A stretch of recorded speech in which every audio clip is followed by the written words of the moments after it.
Salut les simmers, bienvenue sur la chaîne. Et oui, sortie exceptionnelle, vidéo exceptionnelle, avec deux versions, une anglaise sous-titrée comme d'habitude et une en français. Donc aujourd'hui on va parler du tout nouveau, le seul, l'unique, CJ Simulation Rafale. La vidéo va être comme d'habitude divisée en plusieurs chapitres.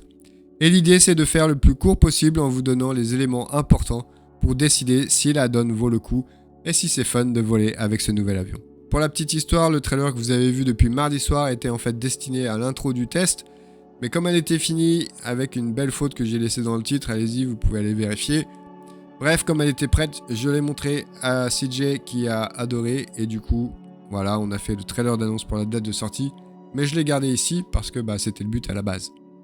Comme vous le savez, les essais sur la chaîne sont faits pour donner un avis concis dans une vidéo de 10 à 20 minutes et ne sont pas destinés à tout montrer ce qu'il y a dans l'avion. Il va y avoir un guide complet de l'avion qui va sortir en même temps. Il va sans dire que j'attends beaucoup de cet avion depuis son annonce début juillet et je vais placer la barre très haut.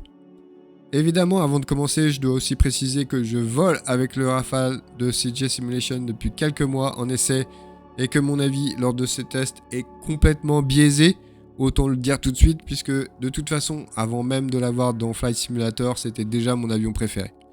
Mais rassurez-vous, ça ne m'empêchera pas de faire 2-3 critiques plus tard. CJ Simulation nous propose deux versions du Rafale sur les trois existantes, le C et le M, pour 35 $, donc ça doit faire que 35 € je pense. Le C correspond à l'armée de l'air et de l'espace et le M à la version marine de l'appareil. Ça veut dire qu'il est capable d'effectuer des appontages et des décollages depuis un porte-avions. Et pour la petite anecdote, le Rafale est le seul avion de chasse étranger au monde à avoir le droit de se poser sur un porte-avions américain. Les différences entre le C et le M sont minimes. Le M possède logiquement un train d'atterrissage renforcé pour encaisser le choc de la catapulte sur le porte-avions, une crosse d'atterrissage, une montre à l'intérieur et une échelle automatique qui malheureusement n'a pas pu être ajoutée dans cette version et j'expliquerai pourquoi plus loin dans la vidéo. Donc on a deux modèles, le troisième, le Rafale biplace, étant trop gourmand à modéliser à cause du nombre d'écrans que cela aurait impliqué, de quoi faire planter les consoles et les PC de moyenne et basse config. Avec ces deux versions, on découvre un joli nombre de livrets puisqu'il y en a 29 au total, toutes réalisées avec le plus grand soin, notamment par RKM Studio. Merci à eux pour leurs efforts. Et tout ce que je peux dire, c'est que celles que vous voyez ici sont loin d'être les dernières. Dernière petite précision avant de commencer, il faut souligner que le Rafale est un avion opérationnel. CJ Simulation a basé tout son travail sur les informations qui sont connues et qui sont dans le domaine public et il tenait à strictement respecter cet aspect, ce qui est bien naturel puisque sinon l'avion ne resterait pas longtemps dans Flight Simulator. Il va sans dire. Ah oui, et si vous vous demandez la différence entre les versions normales et les versions S et S, en fait la normale a des réservoirs subsoniques, tandis que l'autre a des réservoirs supersoniques. Voilà, SS supersonique. Allez, c'est parti. On va s'attaquer dans ce test à la version M du Rafale, la plus complexe puisqu'il faudra aussi tester les capacités maritimes de l'appareil. Et comment ne pas démarrer sur la base de l'Andivisio, une des bases françaises mythiques qui abrite notamment les flottilles 11, 11F, 12F et 17F de la chasse embarquée. On démarre à froid pour une inspection avant décollage et on remercie tous les mécanos virtuels qui ont entretenu l'appareil pour qu'il soit prêt au décollage et à nous recevoir. Comme vous allez le constater, le travail réalisé avec le modèle est incroyable. Si l'on compare avec la sortie événement de la semaine dernière, avec le F-14 de Hitblur et Indian Fox Echo, qui, je pense, de la vie globale était très soigné, eh bien voilà ce qui se passe quand on compare les deux. Ici, vous avez un gros tas de pixels. Et ici, vous avez une définition absolument incroyable. Même si vous vous collez le nez au fuselage, c'est net, clair et précis. Les puristes remarqueront évidemment les petits détails de la version M, avec l'inclinaison du Rafale M, spécifique pour aider lors des phases de catapultage. Et comme je le disais en introduction, un train avant renforcé et plus large sur ce modèle.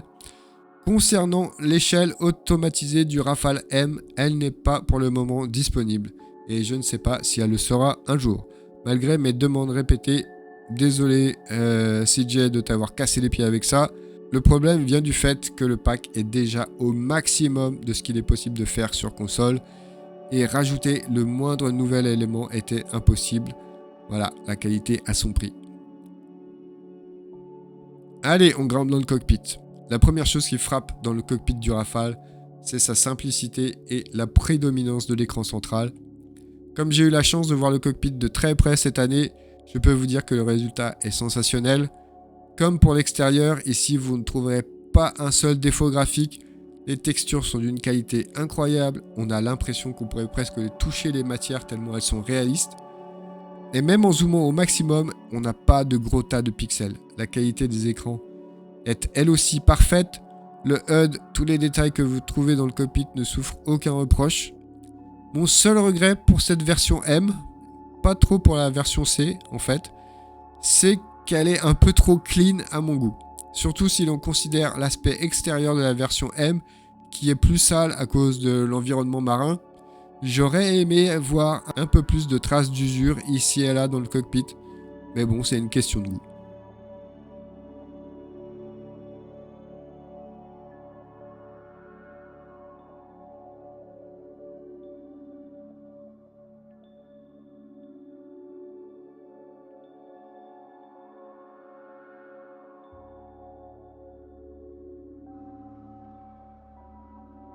Alors ce chapitre va être compliqué parce que pour le moment la décision a été prise par un vote de la communauté de ne pas attendre le pack sonore du Rafale qui est réalisé par Simacoustic, probablement une des meilleures sociétés de capture de son, mais qui a des mois et des mois de retard.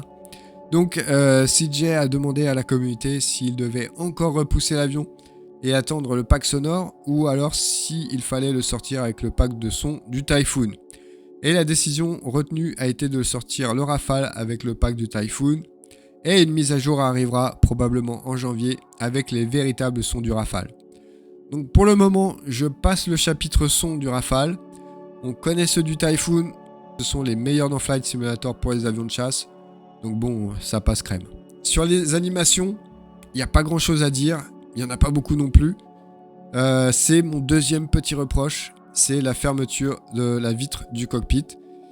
Et voilà, à force de faire des vidéos en anglais, je sais pas comment ça s'appelle en français, la canopie, la verrière.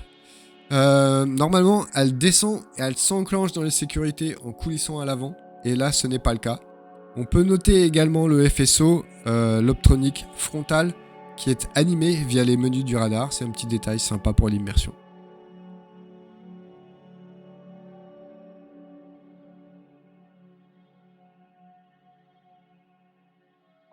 Un modèle d'avion avec des ailes Delta sera toujours un modèle particulier et c'est ce que beaucoup de gens ne comprennent pas quand je vois certains reproches qui sont faits au Typhoon. Personnellement, je trouve que le Typhoon était, avant la sortie du Rafale, le meilleur avion de chasse dans Flight Simulator. Le calcul des données pour la gestion du vol de l'appareil est excellent et il en est de même pour le Rafale. Il est extrêmement maniable, puissant, mais pas trop. On retrouve vraiment les mêmes sensations et caractéristiques de vol qui sont décrites par les pilotes de Rafale, et notamment celui qui a une chaîne YouTube, si vous voyez de qui je parle. Ce chapitre est un sans faute de mon point de vue, mais évidemment je n'ai jamais piloté de Rafale, donc je ne pourrais pas vous dire si ça reproduit au mieux les véritables sensations. J'espère vraiment qu'AT fera une vidéo de test de l'avion pour nous en dire plus, et honnêtement ça ferait du bien à sa chaîne aussi, vu l'actualité des derniers mois. Bref, revenons à notre avion. On peut quasiment réaliser les mêmes figures dans les mêmes conditions que celles qu'on a vues du Rafale Solo Display cette année. C'est hyper fun, c'est l'un des meilleurs avions de chasse du monde et on le sent tout de suite quand on vole avec dans la simulation. C'est à la fois facile, impressionnant et exigeant, tout ça mélangé.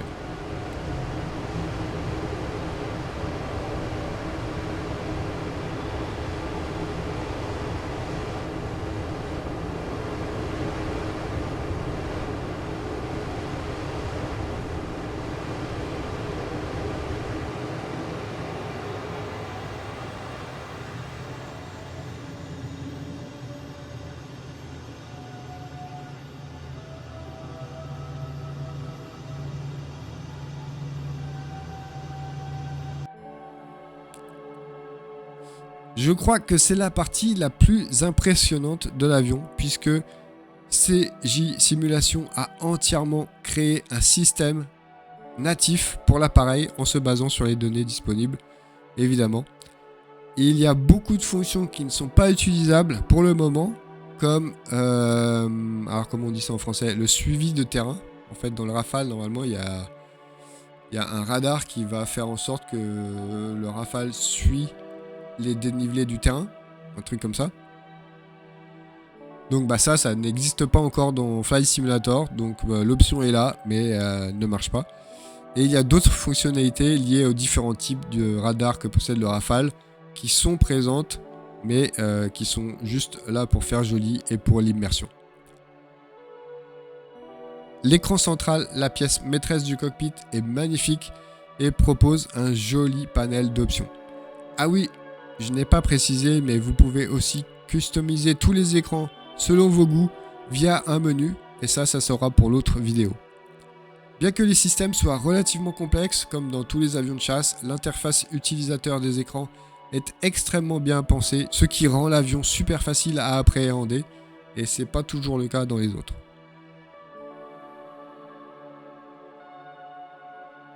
La version Xbox, même optimisée au maximum, est toujours très gourmande. Si vous volez dans les aéroports standards, aucun souci. Aucun souci non plus avec les 3/4 des add-ons.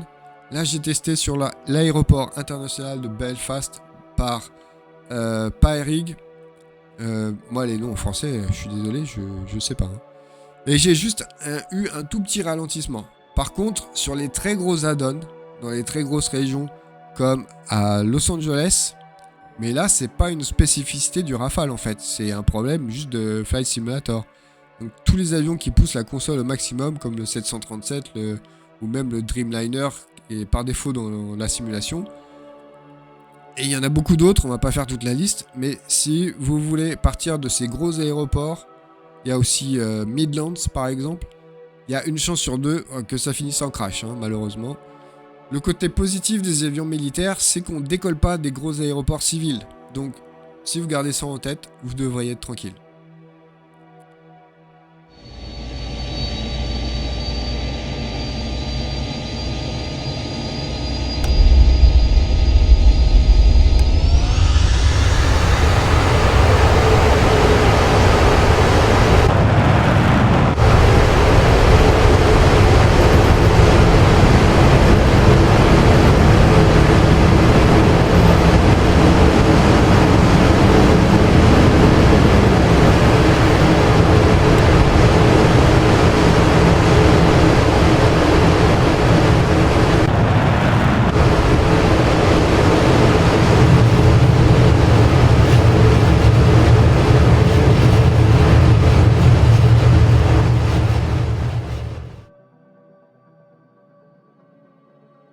Et nous voilà arrivés à la conclusion. On a vu que les graphismes ne souffraient aucun reproche, avec des livrées toutes plus belles les unes que les autres, et il en va de même pour quasiment tous les points qu'on a abordés dans cet essai. Avec autant de qualité et si peu de défauts, le Rafale de CJ Simulation est pour moi le meilleur avion de chasse disponible aujourd'hui dans Microsoft Flight Simulator. Est-ce que c'est fun de voler avec ? Bah oui, carrément, c'est même le plus fun de tous. Et est-ce que ça vaut le coup de l'acheter ? Bah en fait c'est une question débile. La question qu'il faut se poser c'est plutôt qu'est-ce que vous attendez pour l'acheter ? Allez les amis, c'est parti, je vous laisse et je vous dis à bientôt sur la chaîne. Merci d'être passé, j'espère que le contenu de cette vidéo complètement biaisée vous a plu et qu'elle vous a quand même permis de vous faire un avis. N'hésitez pas à laisser des conseils ou des critiques en commentaire. A très bientôt sur la chaîne, passez une excellente journée, bye bye.